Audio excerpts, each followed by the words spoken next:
It is Friday, March 8th, 2024. This is a live, in-person edition of Baseball Today. That is my man, Trevor Plouffe. I am Chris Rose. Producer Dan is sitting right there. We're all in the same room. Why? Because we are shooting Ball and Play Season 2 at the Warehouse in Jersey City, New Jersey, and it is awesome. We're on our lunch break, but we wanted to take some time to talk a little baseball with you, man. This has been fun so far, right? These are by far my favorite episodes when you and I get together. The energy is palpable in the room. And yes, we actually today, we don't always have great stuff to talk about. Sometimes we have to pull it out of the hat, right? But a lot of interesting stuff to talk about today. I'm excited. Quick reminder that today's episode is presented by our good friends over at Factor. They make eating so much easier and better with ready-to-eat meals. Every fresh, never frozen meal is chef-crafted, dietitian approved, and it'll be done in just 2 minutes. Poke a few holes in it, stick it in the microwave, and off you go.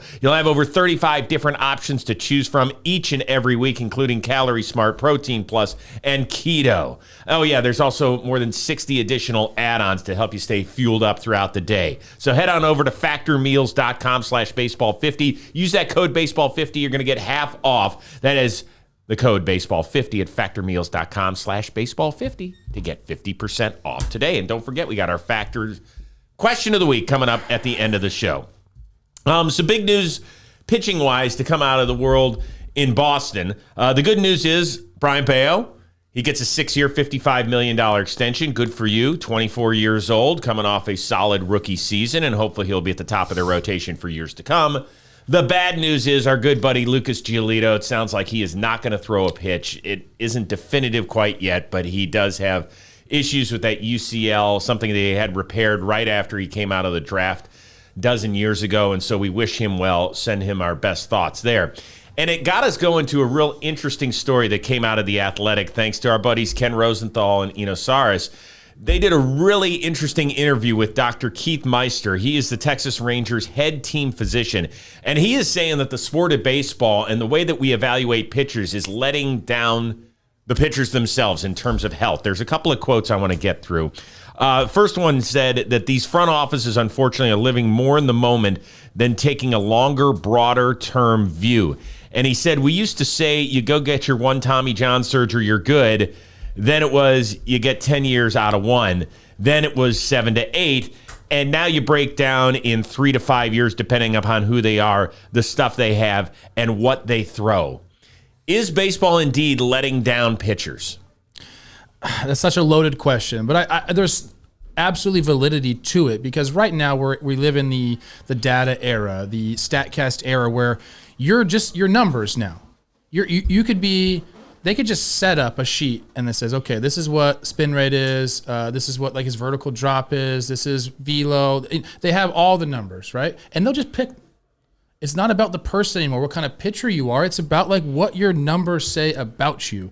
And a lot of times, past performances, statistics, on the field statistics are kind of thrown out because they're like, hey, we know that velo for pitchers, no matter if it's breaking pitches or with a fastball, the higher the velo, the more room for error that you have. So they're constantly searching for that.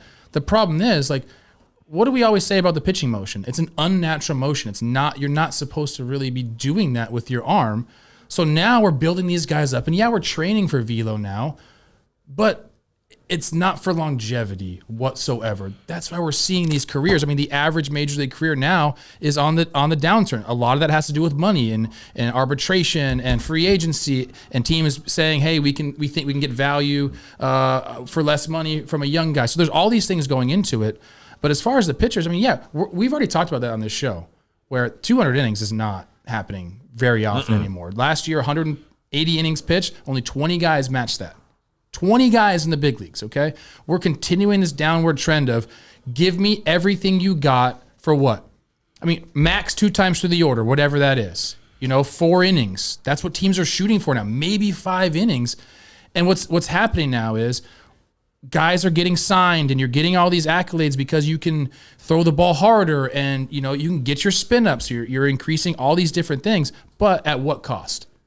You might get signed now, but are you ever going to make money in the big leagues. Like you can. There's obviously the outliers, and we keep seeing these big old contracts, Chris, and that's what people like to latch on to.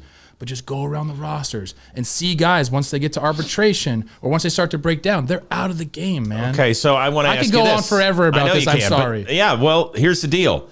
If you dangle the carrot in front of players and you say you have the chance to go sign a $150 million or $200 million deal, but there's also a chance that you're going to blow out a lot earlier, a lot of players are going to take the opportunity. I'm telling you, I've talked to a ton of athletes in all sorts of sports. I talk to NFL guys who, to us, it seems crazy. Like, you put your livelihood on the line every Sunday, and we're talking about head injuries and things of that nature. They would say, you know what, I'd rather get hit in the head than I'd get hit in the knees, because that is definitely going to take away my livelihood. I'll deal with the head injuries when I'm in my 50s or 60s. So I would imagine that starting pitchers, if you say you have the possibility of earning 9 figures, but you also have the possibility of only earning $10 million. You're throwing those figures out, and I get it. Like, I understand when you're talking about stuff like that, like these big old numbers, but the percentage of people that play these sports that get those numbers is what? 1%? Well, the average length of a pitcher in Major League Baseball is under 3 years. Okay, now. That's the average career. Dude, so you might see, I mean, Blake Snell won the Cy Young last year, still unsigned, by the way. So, like, you might see a couple guys get that, but the vast overwhelming majority but it's are the never opportunity. I know that, and that's not even nowadays, bro. The money's not even an issue for most baseball players. It's the dream of playing Major League Baseball. That's what gets you juiced up. You don't think as a kid, man, I can't wait to make hundreds of millions of dollars. That's not what you think. You say, I can't wait to play Major League Baseball. But once you get there, then you understand it's a business and how fickle it is and how crazy, like your window's this short. That's why we see guys sit out for more money, trying to maximize this tiny little window that you have that only a few percentage of guys even get to. Okay, but dude, and it's going to be less and less of a percentage now. This isn't going to change. First of all, It isn't going to change. It isn't going to change based on the fact that, first of all, front offices and ownership has to want to treat pitchers like they're human beings instead of just a dollar figure on a sheet of paper. And for the most part, they don't. There might be some people that do, but for the most part, if they're able to just keep replacing you before you get to free agency, then guess what? We don't have to pay you those 9-figure salaries. Yeah, I get that. And that happens in all sports. That's why you mentioned football. Like the running backs right now are just disposable products. Yep. Which is crazy because that's one of the most dangerous. But pitchers are half of your team. Not a single positional group. I think it will change because I already think we're changing our thought process. Over the last month, hasn't that already happened? Bill James comes out and says, hey guys, actually clutch hitting does exist, which turns the data community upside down because forever it was like, no, dude, we can't measure that. Well, he's like, now actually we can measure it. So clutch hitting exists, which by the way, I put out a tweet today. Like baseball players have been talking about some of these things for a long time and they're made to feel stupid about it. If you talk like a baseball player, oh, you don't know biomechanics, you don't know your data, how to read it. It's like, guys, that stuff helps, but there needs to be a marriage of both. Happy medium. So okay. Bill James comes out and says clutch hitting exists. Okay? Stolen bases were gone from the game. Now we've put them back in the game. Teams are saying we don't need to steal unless it was over 80% because we're going to go for extra base hits. Now stolen bases are back. Okay? Defensive metrics. we're going to get into this. Dave Roberts saying, I'd rather trust Dave Roberts, the manager of the Dodgers, one of the most analytically driven teams, is saying, I watch every pitch and every play. I trust my own eyes. He's saying that, okay? So we're getting away from this. Sinkers are back in the game. And now this. So I think if we can get to a point where it's like, guys, what do you pitch at?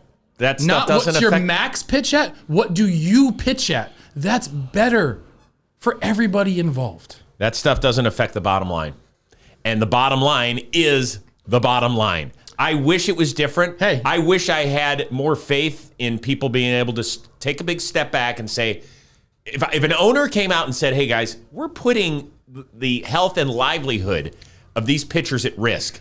Let's, as an industry, get together and dial it back a little bit. You know what it's going to take?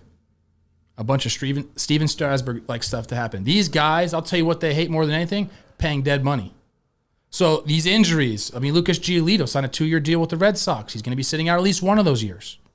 So or most likely going to be sitting out one of those years. it's that stuff. If they're like, dude, like, if we got to keep paying all this and we're just hurting these guys year after year, I mean, they can't release you because you're hurt. Right. You're in the organization. They got to pay for your rehab. Like, I pray to God that doesn't get to that point where there's so many guys injured that the teams have to take action. But, like, something has to happen, guys. All right, we could talk about this for the entire show, but for now we're going to table the discussion. I'm sure it's stuff that we'll bring up on the Rose rotation because we have so many guys that are pitchers on that program. Gavin Lux, you mentioned it. Opening day shortstop for the Dodgers? Question mark, question mark. He might not be. Lux, of course, is coming back from a torn ACL, massive surgery on the knees. It cost him all of last year, but he has struggled defensively this spring. When pressured on the issue if Lux is indeed his starter, manager Dave Roberts came out and said, I do not know. Obviously, performance is paramount at this level for a team vying to win a championship, so I don't know what's going to happen. What should happen? Oh, man, that's a loaded question. I think he should get a little bit more run there. We're not a small sample size community, are we, data people? So a couple bad games in spring training where, like, his feet are still getting under him. I think we should kind of push that to the side. But if it does become an issue and the throws aren't there and we're not getting good defense out of your shortstop position, which, by the way, that's like you got to be a good defender there, then something has to happen. And they have the answers on the roster already. So I don't think it's a big issue for the Dodgers necessarily. It's a big issue for Gavin Lux. Mm-hmm. One thing they could do, which is absolutely nuts to think about, is Mookie Betts goes to shortstop. Gavin Lux goes to second base where he's a plus defender, or he's shown to be a plus defender in the past. Think about the fact that the Dodgers have a guy that's like already one of the best hitters in baseball that can play anywhere on the diamond, outfield, second base, shortstop. They could go that route. They have Miggy Rojas. They have Miguel Vargas all there. There's different give and takes with all these players. I think the best route to go, if Mookie can do it, is just swap the dudes. If Mookie Betts can play shortstop, which I believe he can because he's one of the best athletes in all of baseball, move Gavin to a position he feels better at, that the throws don't matter, and your issues are solved. What's the wear and tear difference between shortstop and second base? I'm asking seriously. What do you think it is? I don't think it's much different. And I think second base used to be a more difficult position because you could get blown up on a double play. Yeah, not anymore. It doesn't happen anymore. So I would say, given that is out of the game, I would say shortstop's probably a little more wear and tear just because of the range factor and the arm and all these things, but they're pretty similar. So that's the thing. I would want to make sure if you make Mookie Betts an everyday shortstop that I'm not shortchanging him elsewhere because of his importance to the team. Here's the unfortunate thing for Gavin Lux fans. This is not the first time this has happened. In 2019, when he was kind of a more young up-and-comer, he struggled in spring so severely that they pulled him from games, and they started having him work specifically with their infield coach, Jose Vizcaino, kind of their roving instructor, if you will, who was a good fielder back in his day. They got to get this figured out because this is more than a physical issue. This could be a confidence issue. Dave Roberts even brought that up. But the fact that he is answering these type of questions means that he is on to plan B. You know how much I love Miguel Rojas just as a human being. Yes. He's more than just a good human being. He's a damn good defensive shortstop, even in his mid-30s. And people say, well, we can't have a guy that's hitting 220 and with OPS around. Yes, you can. Yes, it's the reason that you pay Mookie Betts and Freddie Freeman and Shohei Ohtani, and you're going to pay Will Smith, and you're going to pay all these guys what you're going to pay them, so that you can have a guy that when a pitcher turns around, he can look his shortstop in the eyes and not say, you're going to make the play? Instead, he's going to say, you're going to make the play. You see this, I'm going to change teams here.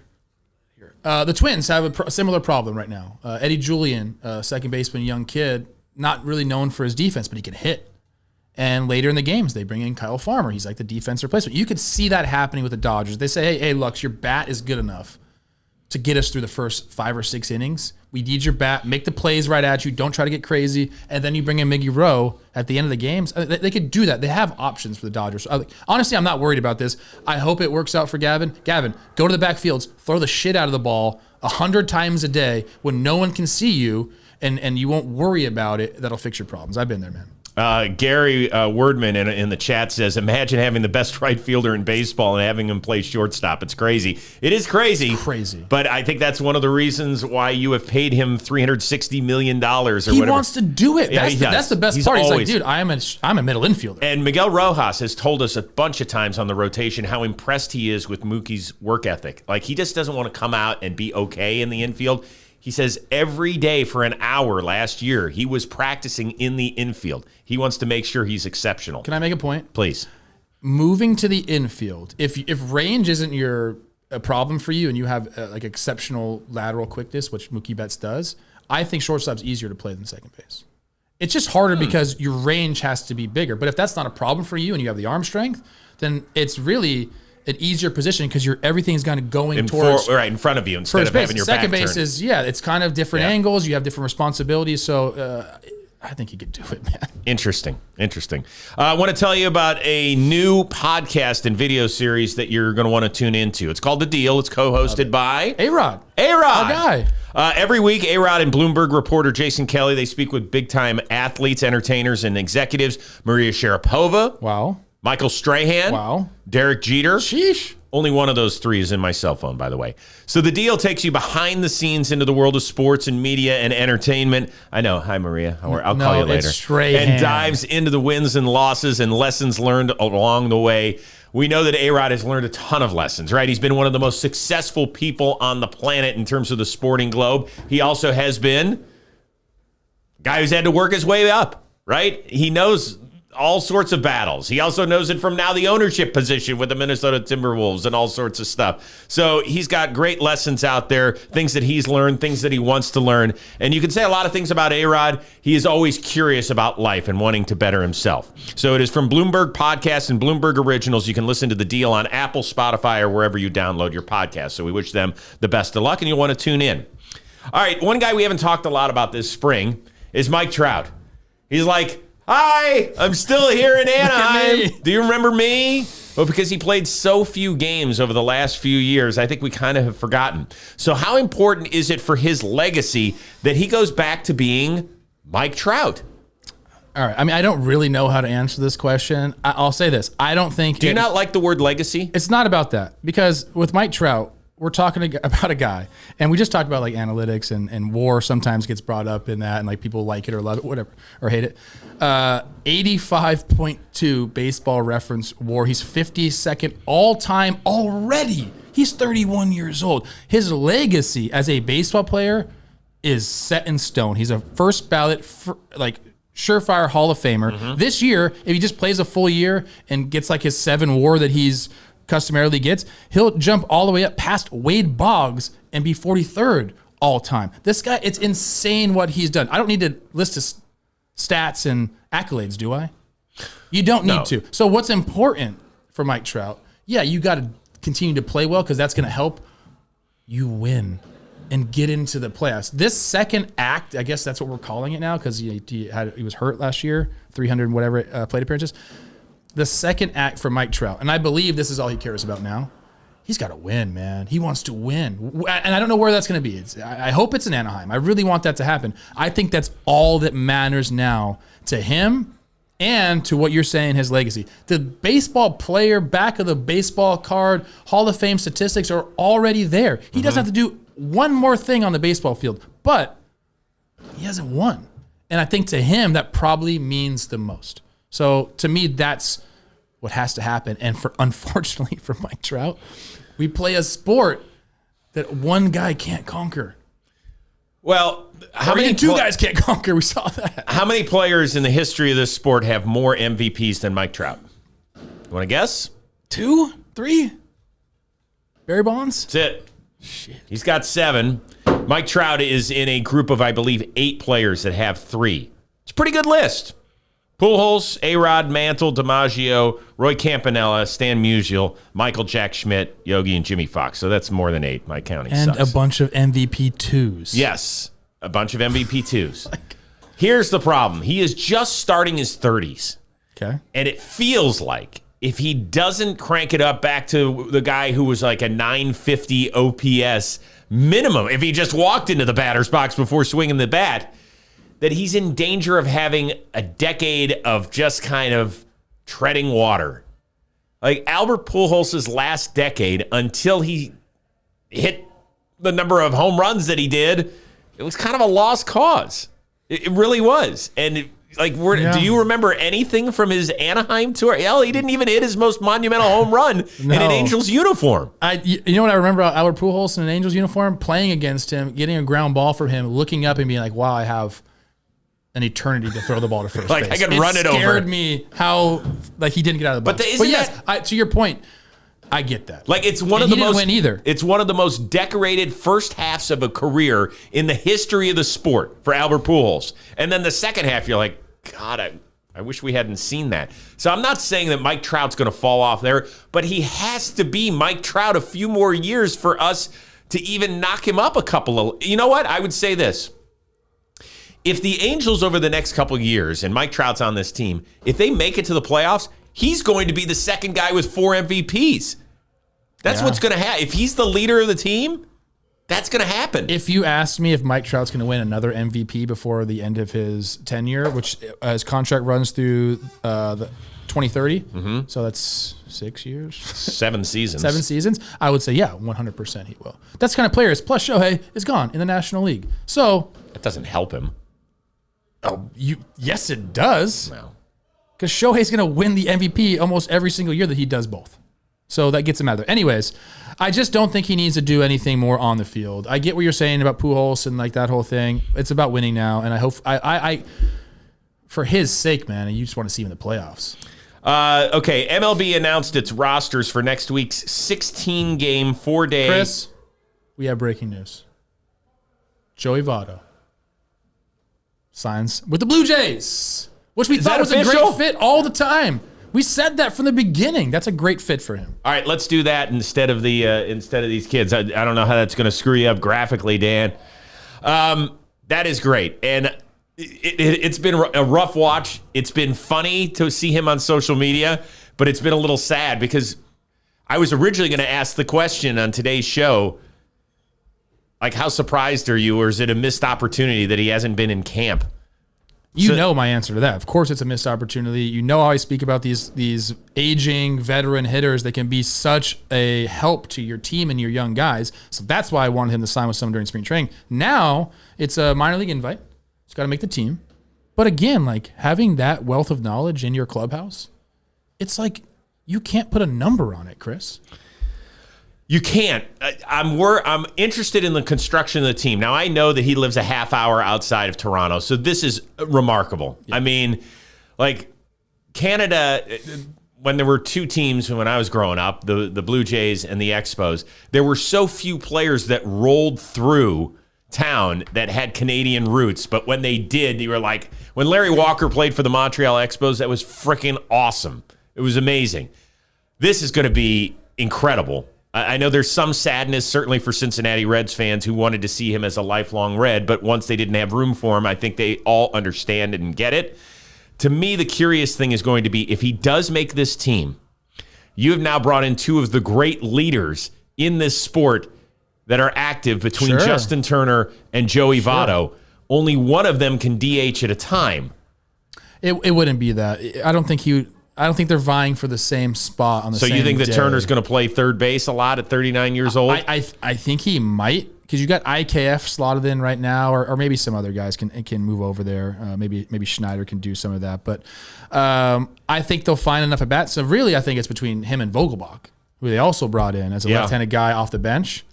So, I mean, look, Danny V put some good swings on some balls, got some pop. But if you're asking me to pick one of those guys to be on my roster, I'm picking Joey Votto. But can Joey Votto, who has been a lifelong starter, can he contribute the way he wants to off the bench? You know better than anybody, it's not the easiest thing in the world. It is not easy. It's more work. You have to make sure your body's ready, not just at 7:10, but 9:40, 9:47, 8:35. You just have to be ready. So it's like I saw Jim Tomei do it at the end of his career, and man, he knew he was never starting. Very rarely started, but he had to get his body ready for that one at bat. Or maybe he doesn't even get an at bat, but it's a long process. Joey has to be willing to do that, but I think he is. I think he understands where he's at in his career. Are you excited that he is getting a shot if he does indeed eventually make the team, or does it make you sad that he didn't finish as a Cincinnati Red? I think this is the only place that I'd be like, oh, I like that. Yeah. I like guys that stay with one team for their whole career. It's very hard to do that nowadays. But we said from the get-go, this would be awesome to see. And you're right, the ovation this guy would get in his first at bat. You say what you want about Canadian baseball fans, they are raucous, dude. Well, I can tell you all the people in the chat are loving it. Shay says, yeah, Joey still bangs. There's no question. Shay loves Joey, so shout out Shay. Congrats. Rocherino says Captain Canada returns to his homeland. Joey Votto in a red Blue Jays uni on Canada Day? Oh, my God. When is that? July 1st, I think? It's something like that. Yeah. I saw Josh Donaldson hit 3 homers against us on Canada Day. Oh, how'd that go? It was awesome. Was that place rocking? It was awesome, dude. I was on third base knew that one was coming. Fuck. Why are we pitching to this guy? Good for Joey Votto. He was on the ESPN broadcast of the Red Sox and the Braves, and he said that we were making progress. I definitely want to play. Now the question is, are any shopping carts safe in Canada? That's what I want to know. People got mad at me because I said 90% of the time. That's and they should have. People. I still have a major problem with you doing that. I mean, okay, I guess. 90% is still good. It's a major, major issue. Joey Votto, it's great to see you back. It's awesome. Canada's going to love this. I think it's going to be really, really cool. Once again, our presenting sponsor today is Factor. Eating better has never been easier. It's delicious. It's ready-to-eat meals. I've told you already, 35 different options to choose from. Calorie Smart, Protein Plus, Keto. There's 60 additional add-ons that'll keep you fueled up with snacks throughout the day. They've got pancakes. They got smoothies. They got much more. A wide variety of easy options. I love it for the middle of the day. I'd open the fridge prior to Factor being part of the family. I'd look at it and be like, oh, God, am I just going to eat crap today? What am I going to do? Well, now I've got this. Take it out of the package. Couple of fork punctures. Heat it up for 2 minutes. Boom. Rose has a happy lunch. Boom. It's that simple. Gotta feed you. So you gotta feed the monster. Yeah. So head on over to factormeals.com/today50. Use that code today50. You're gonna get what? Half off. That's 50%. Unreal. Unbelievable. The code is today50. Factormeals.com. Enjoy the meals. I think that's bad business, but good for us. Oh, it's good business. We want to draw people in. Come on, man. And so now it's time for our Factor question of the week. We're going to be doing this throughout the season, too, so help us out. We did get a question from Vinny Cornils. I think I said it right. You crushed it. Cornils. So, Vinny, thank you very much for the question. I thought it was timely. It's his great-grandfather's fault anyway for having that surname. I don't blame anyone for messing up mine. I got a weird surname. No, I mean, we're not. I don't point fingers at family members, Vinny. Vinny, good job with the question, which is directed at you.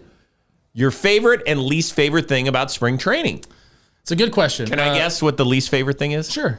How early you have to wake up? No, I don't mind that. I actually enjoy it. I enjoy getting to the ballpark early. Having your cup of coffee, crossword, all that good stuff. Okay. I like that, especially because it's cooler weather in the morning. For me, I'll go worst part and then I'll go best part. Worst part is the length. It's too long.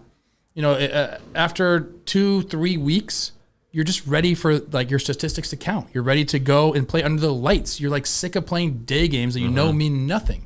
You're putting your body out there for nothing. So that's the worst part. I think it's probably 2 weeks too long. Okay? Best part. Golf?